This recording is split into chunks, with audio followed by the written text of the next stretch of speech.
Cari guru privat atau bimbel online yang biayanya terjangkau. WA saya di 0856 9400 4148.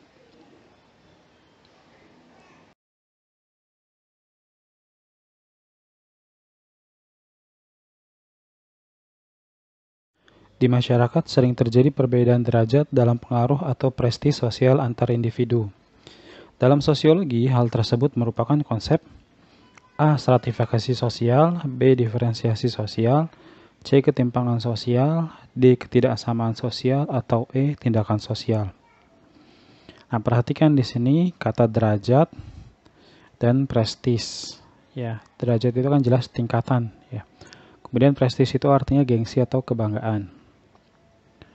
Perbedaan derajat atau tingkatan secara vertikal dalam sosiologi disebut sebagai stratifikasi sosial. Nah, di sini contohnya ada upper class, middle class, dan lower class. Stratifikasi berdasarkan kriteria ekonomi.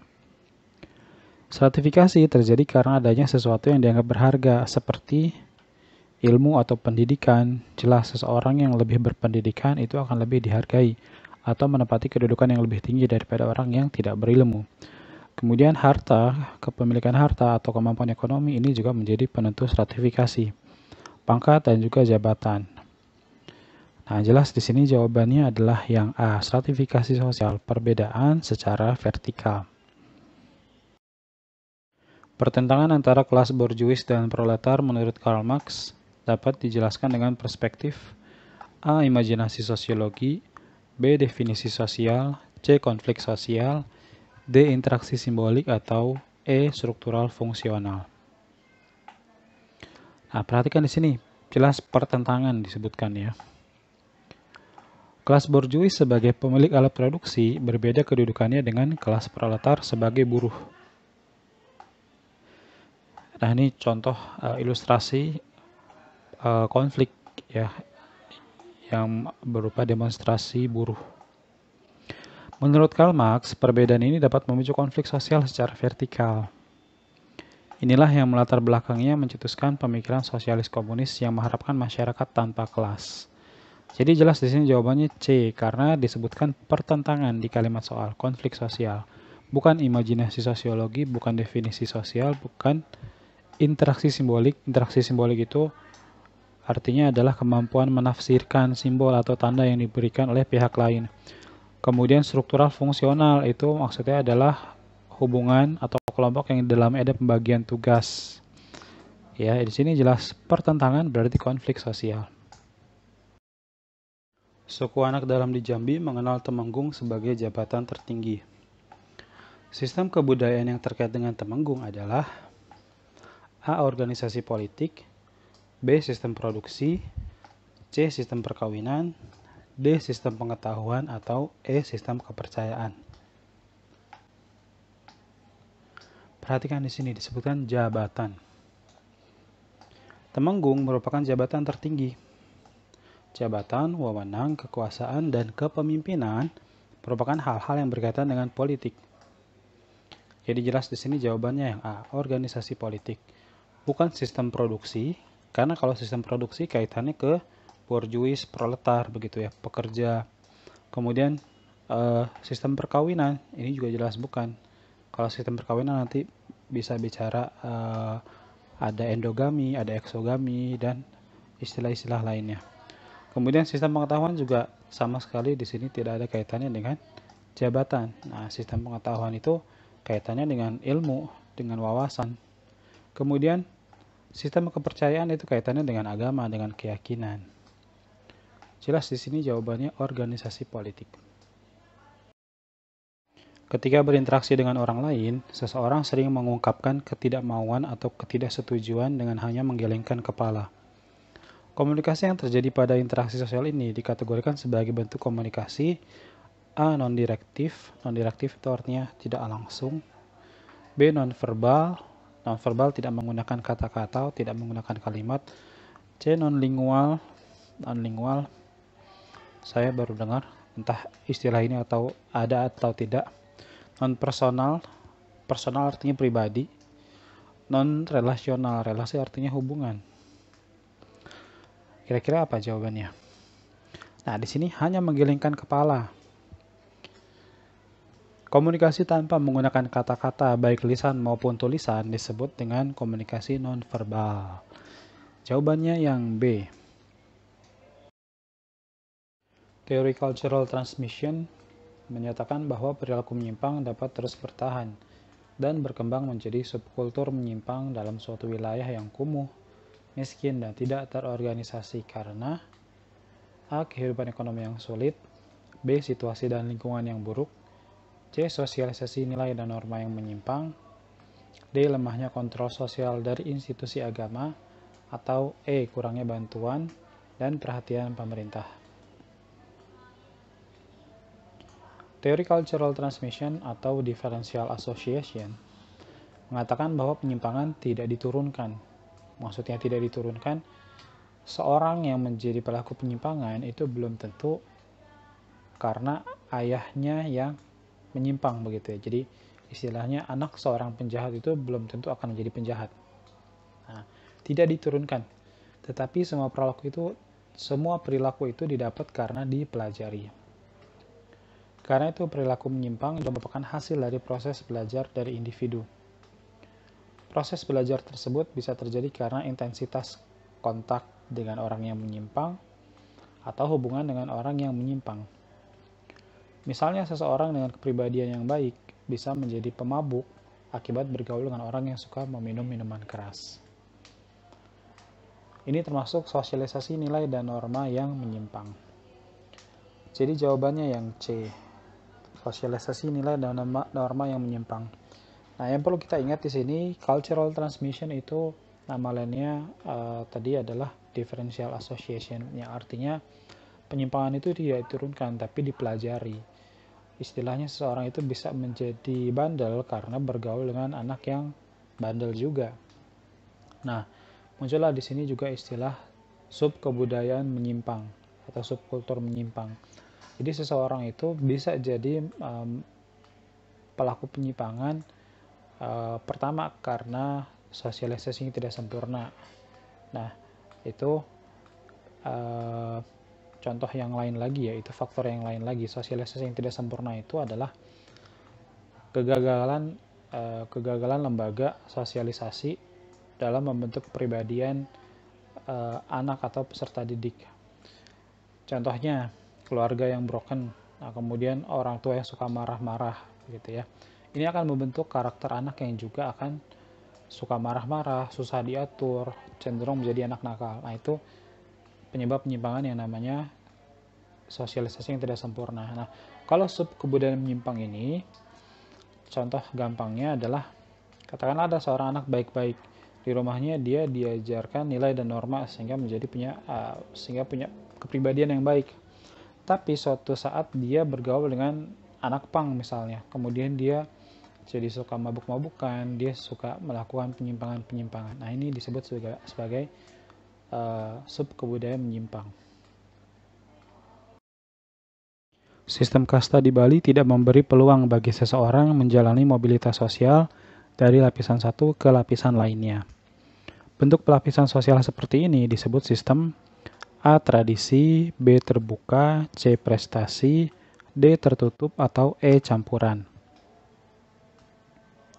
Nah, ini sistem kasta di masyarakat Hindu ya.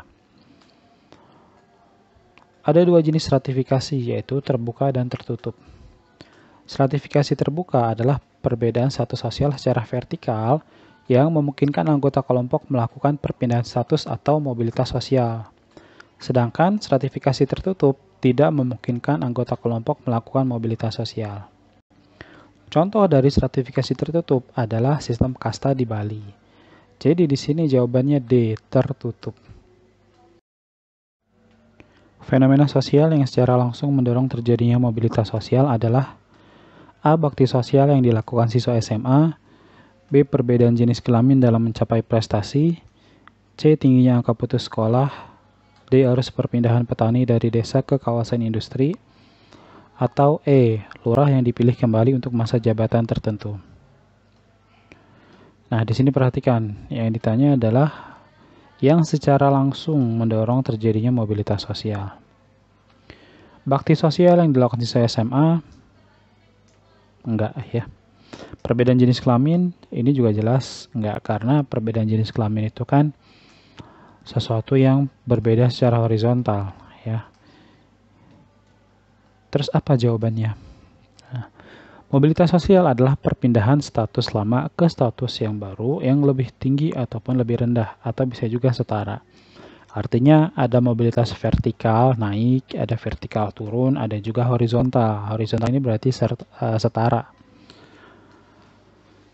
Dari pilihan jawaban di atas, yang dapat mendorong terjadinya mobilitas sosial adalah tingginya angka putus sekolah. Nah, kenapa tingginya angka putus sekolah? Kenapa bukan jawaban yang lain? Tadi kita udah sebutkan kenapa jawabannya bukan A, bukan B. Kemudian yang D, nah mungkin akan banyak yang menjawab arus perpindahan petani dari desa ke kawasan industri.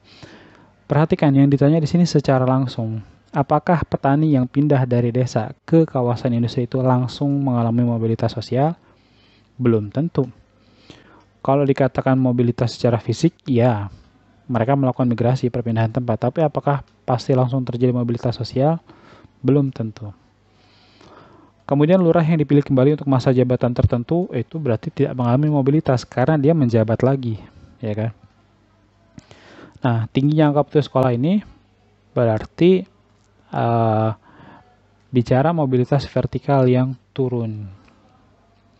Jawabannya yang C, tingginya angka putus sekolah. Dan ternyata memang masih cukup banyak ya mereka yang putus sekolah.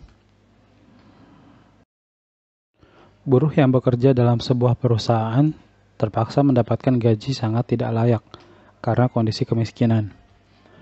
Relasi buruh dan majikan dalam perusahaan tersebut terintegrasi secara A. Fungsional, B. Normatif, C. Struktural, D. Akomodatif, atau E. Koersif. Ada 3 jenis integrasi sosial, yaitu yang pertama integrasi fungsional. Integrasi yang terdapat pembagian kerja atau tugas di dalamnya. Atau integrasi yang terbentuk karena kerjasama. Misalnya hubungan antar karyawan di suatu perusahaan, atau hubungan antara pekerja dengan pemilik usaha. Yang kedua, integrasi normatif. Nah, kata dasarnya norma. Ya, integrasi yang diikat dengan nilai dan norma. Misalnya Persatuan dan Kesatuan Indonesia yang diikat dengan Pancasila, Undang-Undang Dasar 1945, dan Semboyan Bhinneka Tunggal Ika. Kemudian ada lagi namanya integrasi koersif. Nah, integrasi yang dibentuk dengan adanya paksaan. Misalnya kelompok-kelompok yang dibentuk paksa oleh penjajah atau penguasa yang diktator. Walaupun pada kalimat soal disebutkan kata terpaksa, tetapi relasi buruh dan majikan dalam perusahaan tetap termasuk integrasi secara fungsional. Buruh dapat dengan bebas mengundurkan diri dari pekerjaannya jika mau. Tidak ada paksaan atau ikatan yang memaksa di sini. Nah, jadi jawabannya yang A, fungsional. Jadi bisa kita katakan kata terpaksa di sini fungsinya sebagai pengecoh di soal ya. Karena kalau kita lihat terpaksa berarti koersif, padahal enggak. Di sini hubungan buruh dan majikan apapun modelnya, dimanapun keberadaannya itu pasti integrasi yang fungsional. Nah, karena ketika pekerja dengan atasan itu kan berarti bebas-bebas aja kalau pekerjanya mau mengundurkan diri. Beda halnya dengan katakanlah seorang warga negara yang dia itu ada di dalam negara yang pemimpinnya diktator, kemudian otoriter begitu ya. Nah, dia mengalami keadaan terpaksa. Dia keluar dari negara itu nggak bisa gitu, jadi tidak ada pilihan lain. Nah, jadi di sini tetap jawabannya yang A, fungsional, karena hubungan buruh dengan majikan. Teori tidak diperlukan dalam menyusun rancangan penelitian kualitatif, sebab teori berfungsi untuk menjelaskan faktor-faktor terjadinya gejala sosial. Pernyataannya salah. Setiap penelitian, baik dengan pendekatan kualitatif ataupun kuantitatif, itu membutuhkan teori untuk membangun kerangka berpikir. Kemudian kalimat yang bawahnya benar. teori berfungsi untuk menjelaskan faktor-faktor terjadinya gejala sosial. Dalam penelitian sosial, teori berfungsi sebagai landasan untuk menjelaskan faktor-faktor terjadinya gejala sosial. Jadi jawabannya D, karena pernyataannya salah, tapi alasannya benar. Diskriminasi antar warga banyak terjadi pada masyarakat homogen. Sebab konflik sosial yang terjadi di Indonesia salah satunya dipicu oleh rendahnya penghormatan terhadap keragaman kelompok sosial. Pernyataannya salah. Diskriminasi adalah sikap membeda-bedakan pihak lain yang sebenarnya berada pada kedudukan yang setara. Ini dapat terjadi jika ada perbedaan atau heterogenitas di masyarakat. Nah, kalimat yang bawahnya benar. Konflik sosial yang terjadi di Indonesia salah satunya dipicu oleh rendahnya penghormatan terhadap keragaman kelompok sosial. Salah satu penyebab utama konflik horizontal adalah rendahnya toleransi atau sikap menghormati atau menghargai perbedaan. Jadi di sini jawabannya D, karena pernyataannya salah tapi alasannya benar. Sebagai anggota masyarakat, setiap individu terikat di dalam norma-norma sosial yang berlaku agar tercipta keteraturan. Hal ini disebabkan norma sosial yang berisi 1 perintah, 2 larangan, 3 sanksi, 4 status. Norma adalah tata aturan yang berisi perintah, yaitu hal-hal yang harus dilakukan oleh para anggota kelompok untuk dapat menjaga stabilitas dan mewujudkan cita-cita kelompok. Kemudian, larangan, yaitu hal-hal yang tidak boleh dilakukan oleh para anggota kelompok agar tidak mengganggu stabilitas kelompok.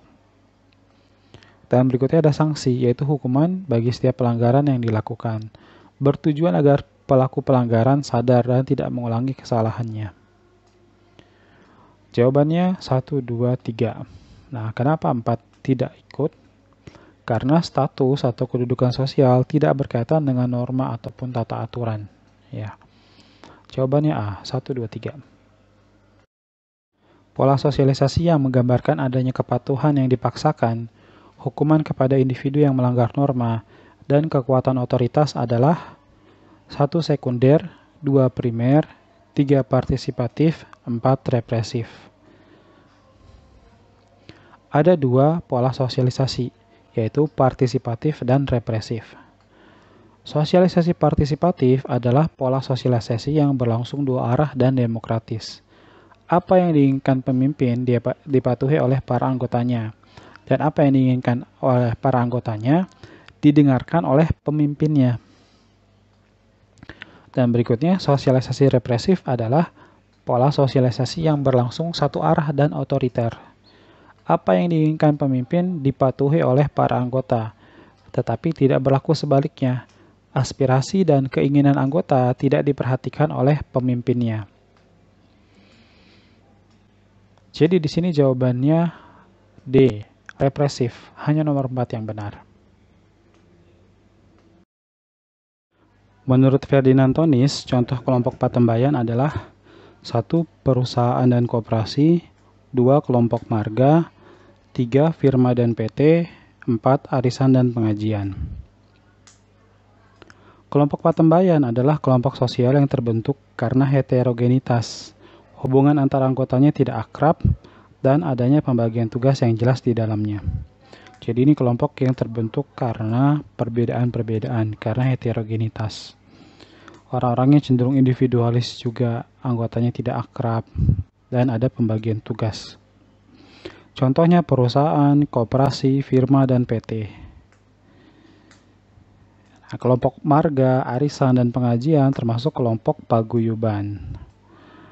Nah, paguyuban ini kebalikannya, dia kelompok sosial yang terbentuk karena homogenitas, karena kesamaan. Jadi jelas di sini jawabannya yang B, 1 dan 3. Pengasuhan anak pada tempat penitipan anak atau TPA adalah contoh perkembangan lembaga sosial. 1 perkawinan, 2 pendidikan, 3 ekonomi, 4 keluarga. Pengasuhan anak pada tempat penitipan anak atau TPA merupakan gabungan dari lembaga pendidikan dan keluarga. Pada institusi TPA ini berlangsung proses sosialisasi yang merupakan fungsi dari lembaga pendidikan dan juga lembaga keluarga. Nah, apa itu sosialisasi? Sosialisasi itu penanaman nilai dan norma, termasuk juga pembentukan kepribadian. Jawabannya yang C, 2 dan 4.